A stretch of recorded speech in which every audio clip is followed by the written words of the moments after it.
คณะกรรมการคุ้มครองหลักทรัพย์ร่วมกับธนาคารแห่งสาธารณรัฐประชาธิปไตยประชาชนลาวภาคเหนือแขวงอุดมไซได้มีการจัดสุดฝึกอบรมความรู้เกี่ยวกับเวียกงานหลักทรัพย์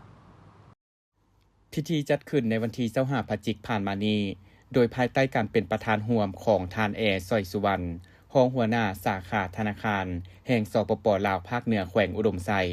ท่านเอกราชศรีสารรองหัวหน้าสำนักงานคณะกรรมการคุ้มครองหลักทรัพย์ผู้มีส่วนร่วมในเวียกงานตลาดทุน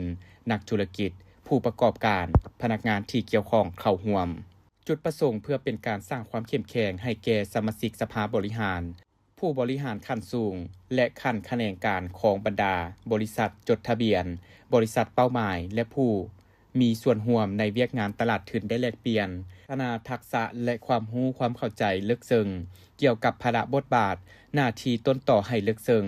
พร้อมทั้งรับประกันผลการดำเนินงานและการขยายตัวของบริษัทให้มีประสิทธิผลการฝึกอบรมผู้เข้าร่วมได้สนทนาแลกเปลี่ยนบทเรียนที่ติดพันกับการดำเนินธุรกิจแบบมืออาชีพความสำคัญของการคุ้มครองบริหารที่ดียุทธศาสตร์และการบริหารความเสี่ยงของบริษัทสำหรับสมาชิกสภาบริหารสภาบริหารที่มีประสิทธิภาพและการรายงานและการเปิดเผยข้อมูล